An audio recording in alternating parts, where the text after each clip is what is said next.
제 26장.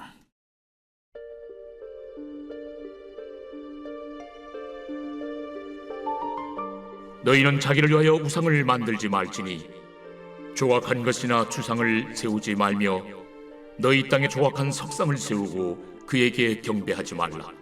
나는 너희 하나님 여호와임이니라. 너희는 내 안식일을 지키며 내 성수를 경외하라. 나는 여호와이니라. 너희가 내 규례와 계명을 준행하면 내가 너희에게 철따라 비를 주리니 땅은 그 산물을 내고 밭의 나무는 열매를 맺으리라. 너희의 타작은 포도 딸 때까지 미치며 너희의 포도 따는 것은 파종할 때까지 미치니 너희가 음식을 배불리 먹고 너희의 땅에 안전하게 거주하리라.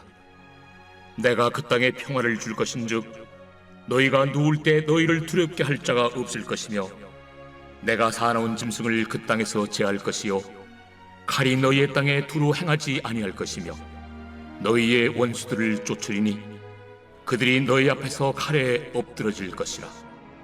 또 너희 다섯이 백을 쫓고 너희 백이 만을 쫓으리니 너희 대적들이 너희 앞에서 칼에 엎드러질 것이며 내가 너희를 돌보아 너희를 번성하게 하고 너희를 창대하게 할 것이며 내가 너희와 함께한 내 언약을 이행하리라.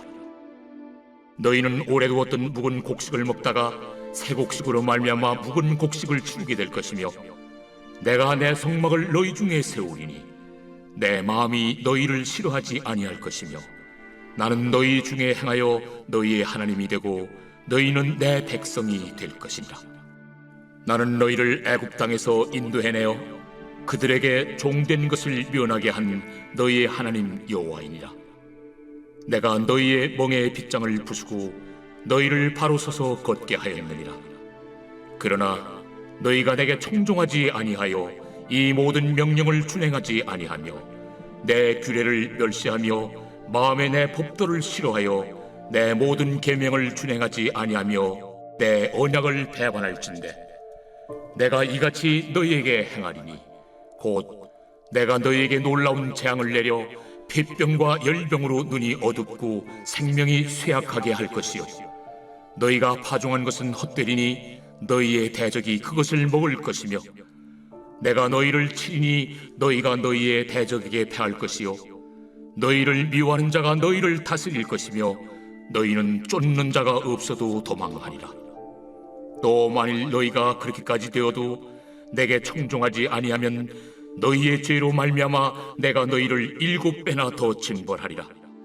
내가 너희의 세력으로 말미암은 교만을 꺾고 너희의 하늘을 철과 같게 하며 너희 땅을 놋과 같게 하리니 너희의 수고가 헛될지라. 땅은 그 산물을 내지 아니하고 땅의 나무는 그 열매를 맺지 아니하리라. 너희가 나를 거슬러 내게 청종하지 아니할진대 내가 너희의 죄대로 너희에게 7배나 더 재앙을 내릴 것이라. 내가 들짐승을 너희 중에 보내리니 그것들이 너희의 자녀를 움키고 너의 가축을 멸하며 너희의 수요를 줄이리니 너희의 길들이 황폐하리라. 이런 일을 당하여도 너희가 내게로 돌아오지 아니하고 내게 대항할진대 나 곧 나도 너희에게 대항하여 너희 죄로 말미암아 너희를 7배나 더 치리라. 내가 칼을 너희에게로 가져다가 언약을 어긴 원수를 갚을 것이며 너희가 성읍에 모일지라도 너희 중에 연병을 보내고 너희를 대적의 손에 넘길 것이며 내가 너희가 의뢰하는 양식을 끊을 때에 열 여인이 한 화덕에서 너희 떡을 구워 저울에 달아주리니 너희가 먹어도 배부르지 아니하리라. 너희가 이같이 될지라도 내게 청종하지 아니하고 내게 대항할진대 내가 진노로 너희에게 대항하되 너희의 죄로 말미암아 7배나 더 징벌하리니 너희가 아들의 살을 먹을 것이요 딸의 살을 먹을 것이며 내가 너희의 산당들을 헐며 너희의 분향단들을 부수고 너희의 시체들을 부서진 우상들 위에 던지고 내 마음이 너희를 싫어할 것이며 내가 너희의 성읍을 황폐하게 하고 너희의 성소들을 황량하게 할 것이요 너희의 향기로운 냄새를 내가 흠향하지 아니하고 그 땅을 황무하게 하리니 거기 거주하는 너희의 원수들이 그것으로 말미암아 놀랄 것이며 내가 너희를 여러 민족 중에 흩을 것이요 내가 칼을 떼어 너희를 따르게 하리니 너희의 땅이 황무하며 너희의 성읍이 황폐하리라. 너희가 원수의 땅에 살 동안에 너희의 본토가 황무할 것이므로 땅이 안식을 누릴 것이라. 그때 땅이 안식을 누리리니 너희가 그 땅에 거주하는 동안 너희가 안식할 때 땅은 쉬지 못하였으나 그 땅이 황무할 동안에는 쉬게 되리라. 너희 남은 자에게는 그 원수들의 땅에서 내가 그들의 마음을 약하게 하리니 그들은 바람에 불린 잎사귀 소리에도 놀라 도망하기를 칼을 피하여 도망하듯 할 것이요 쫓는 자가 없어도 엎드러질 것이라. 그들은 쫓는 자가 없어도 칼 앞에 있음같이 서로 짓밟혀 넘어지리니 너희가 원수들을 맞설 힘이 없을 것이요 너희가 여러 민족 중에서 망하리니 너희의 원수들의 땅이 너희를 삼킬 것이라. 너희 남은 자가 너희의 원수들의 땅에서 자기의 죄로 말미암아 쇠잔하며 그 조상의 죄로 말미암아 그 조상같이 쇠잔하리라.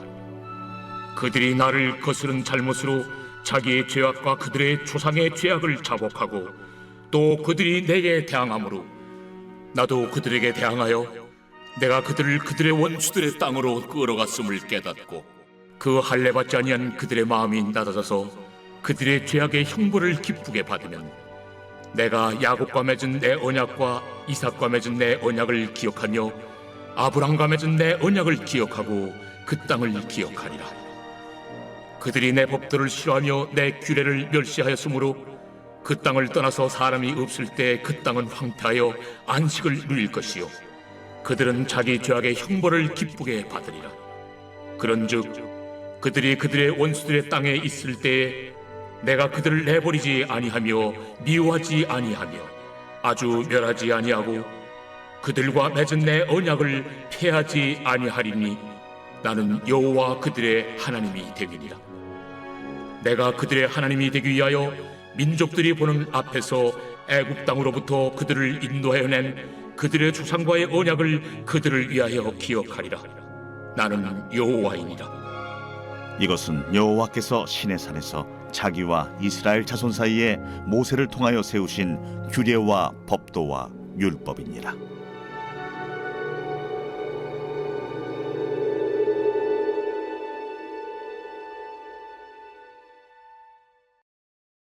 제27장.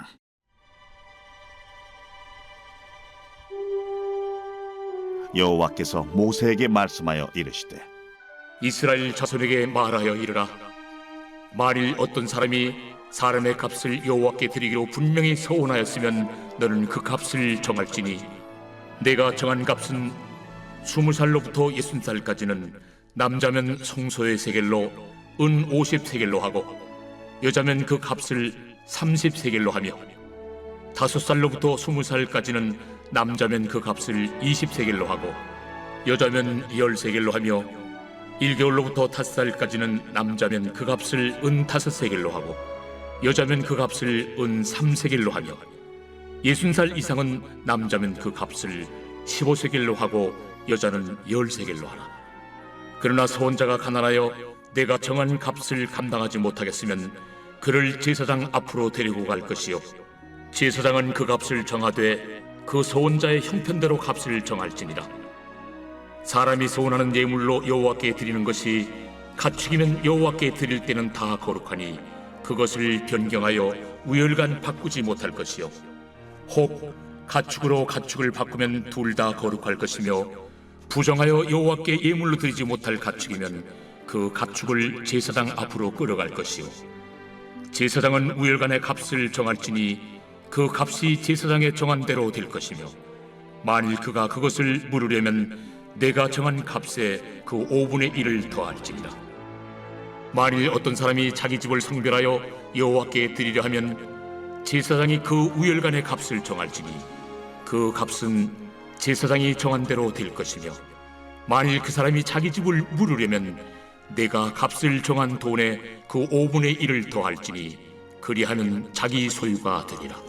만일 어떤 사람이 자기 기업된 밭 얼마를 성별하여 여호와께 드리려 하면 마지기 수대로 내가 값을 정하되 보리 한 호멜지기에는 은 50세겔로 계산할지며 만일 그가 그 밭을 신년부터 성별하여 드렸으면 그 값을 네가 정한 대로 할 것이요, 만일 그 밭을 신년 후에 성별하여 드렸으면 제사장이 다음 신년까지 남은 연수를 따라 그 값을 계산하고 정한 값에서 그 값에 상당하게 감할 것이며, 만일 밭을 성별하여 드린 자가 그것을 물으려면 내가 값을 정한 돈의 그 5분의 1을 더할지니 그리하면 그것이 자기 소유가 될 것이요, 만일 그가 그 밭을 무르지 아니하려거나 타인에게 팔았으면 다시는 무르지 못하고 신년이 되어서 그 밭이 돌아오게 될 때에는 여호와께 바친 성물이 되어 영령이 드린 땅과 같이 제사장의 기업이 될 것이며,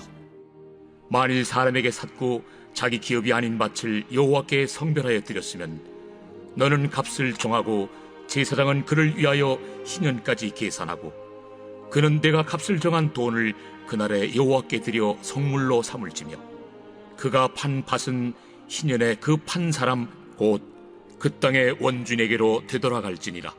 또 내가 정한 모든 값은 성소의 세겔로 하되 20게라를 한 세겔로 할지니라. 오직 가축 중에 처음 난 것은 여호와께 드릴 첫 것이라.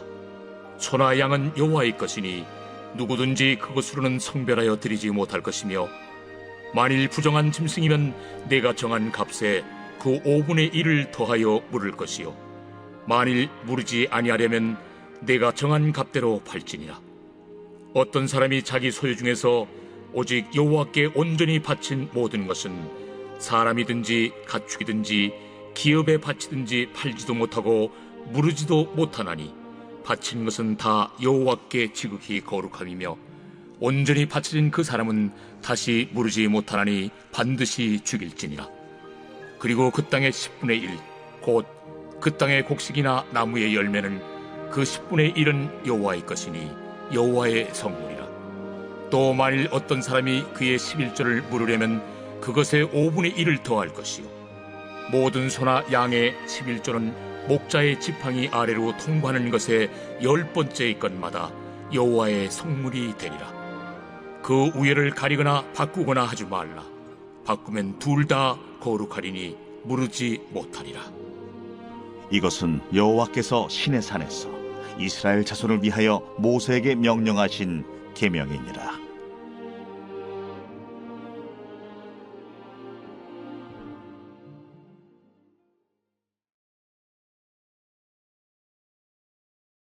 제 43편. 하나님이여, 나를 판단하시되 경건하지 아니한 나라에 대하여 내 송사를 변호하시며 간사하고 불의한 자에게서 나를 건지소서. 주는 나의 힘이 되신 하나님이시거늘 어찌하여 나를 버리셨나이까? 내가 어찌하여 원수의 억압으로 말미암아 슬프게 다니나이까? 주의 빛과 주의 진리를 보내시어 나를 인도하시고 주의 거룩한 상과 주께서 계시는 곳에 이르게 하소서. 그런즉 내가 하나님의 제단에 나아가 나의 큰 기쁨의 하나님께 이르리이다. 하나님이여, 나의 하나님이여, 내가 수금으로 주를 찬양하리이다. 내 영혼아, 내가 어찌하여 낙심하며 어찌하여 내 속에서 불안해하는가? 너는 하나님께 소망을 두라. 그가 나타나 도우심으로 말미암아 내 하나님을 여전히 찬송하리로다.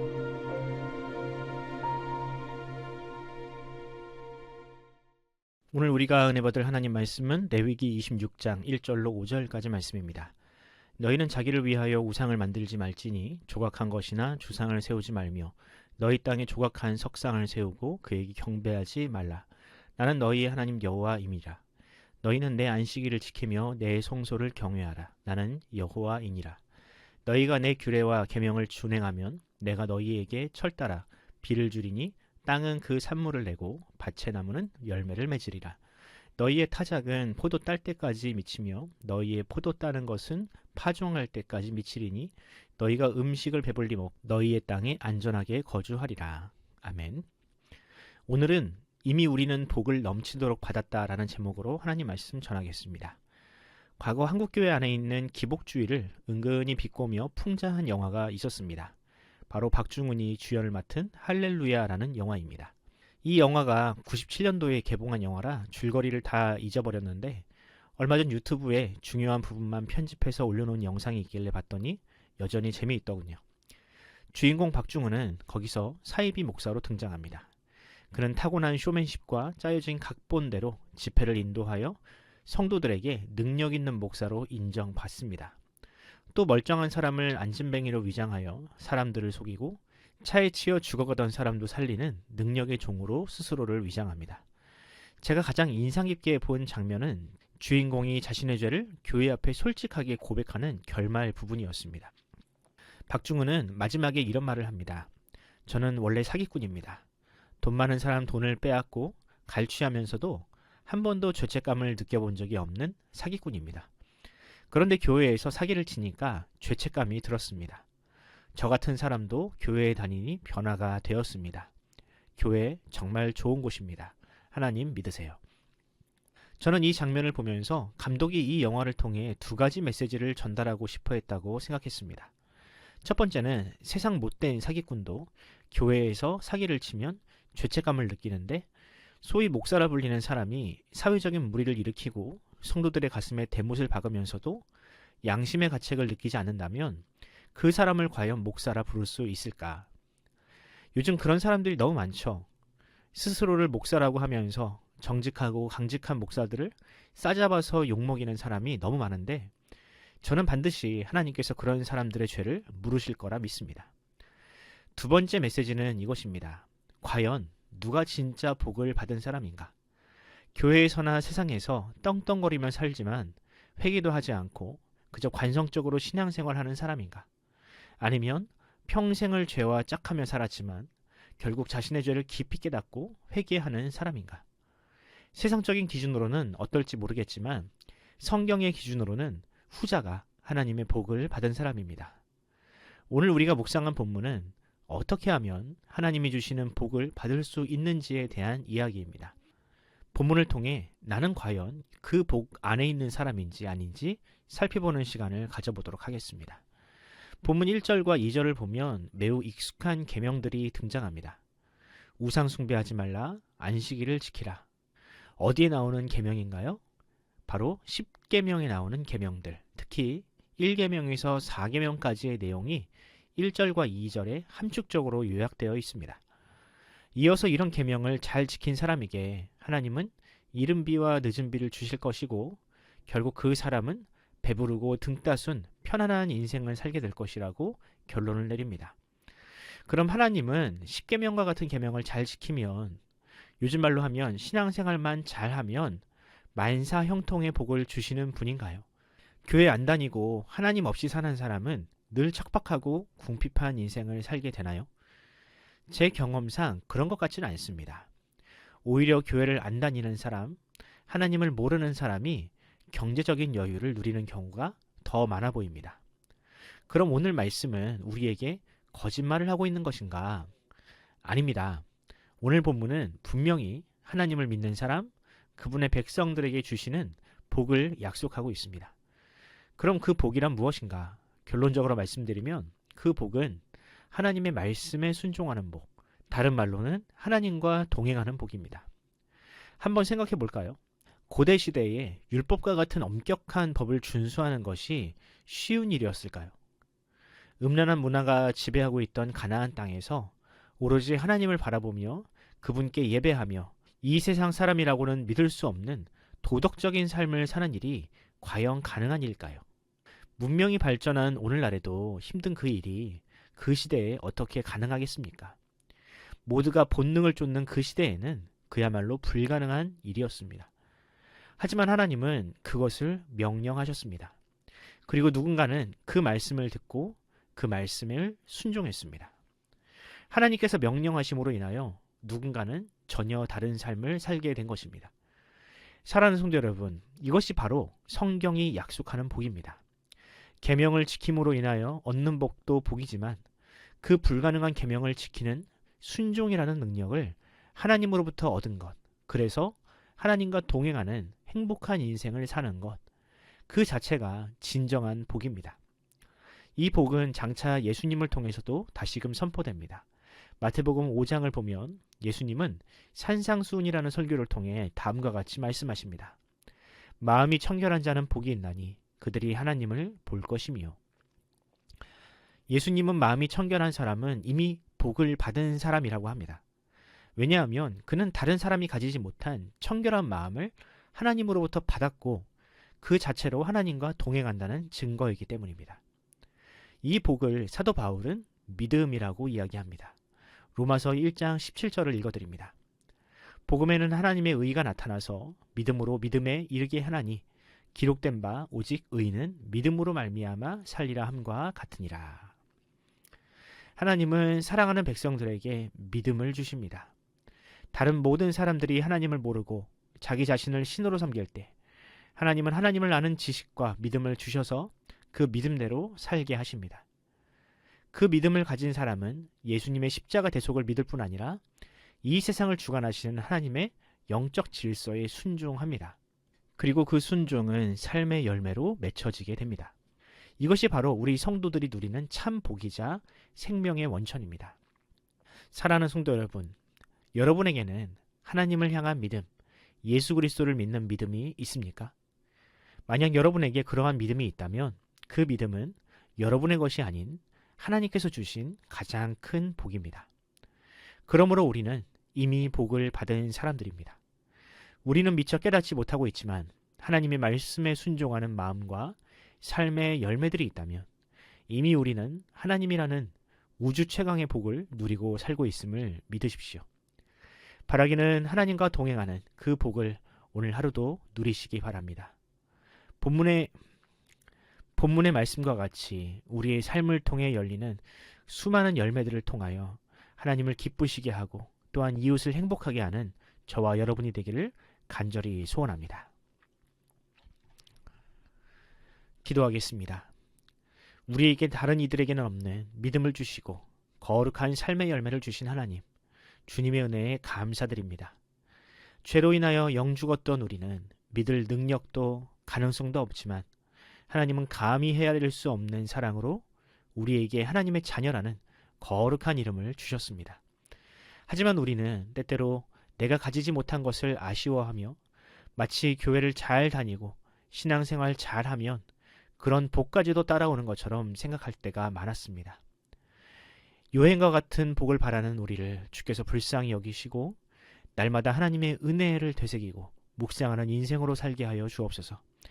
이미 받은 것으로 감사하고 주어진 것에 만족하는 자족의 능력을 주시고 세상과 같지 않은 우리의 그런 모습을 통해 사람들도 하나님이 계신 것과 그분이 우리와 동행하고 계신다는 사실을 알게 하여 주옵소서. 감사드리며 우리 구주 예수님의 이름으로 기도합니다. 아멘. 사랑하는 성도 여러분, 이 새벽 기도하실 때 주님께 그렇게 기도합시다. 주님, 우리에게 자족의 은혜를 주옵소서. 이미 받은 복을 세어보고 날마다 주님과 동행하는 인생으로 살게 해달라고 기도합시다. 극심한 혼란과 침체를 겪고 있는 이 나라를 불쌍히 여기시고 하루라도 빨리 지도자가 세워져 국정의 혼란이 종식되게 하옵소서라고 기도해 주십시오. 교회를 위하여 기도하실 때 담임 목사님과 우리 중직자들에게 건강과 지혜를 달라고 기도해 주시고 어려운 이웃들과 특히 성도들의 가정과 생업을 지켜달라고 기도합시다. 우리 자녀들이 주 안에서 꿈과 비전을 찾아 건실하게 살아가게 하시고 청년부와 중고등부의 겨울 수련회에도 하나님 은혜를 달라고 기도합시다. 환우들을 위해 기도하실 때 우동락 성도님과 김창옥 집사님, 박수영 집사님과 차길선 집사님을 위해 기도해 주십시오. 또 이춘정 원사님의 항암 치료와 이준호 어린이의 회복을 위해서도 기도하면서 오늘 하루를 시작하도록 하겠습니다. 함께 기도합시다.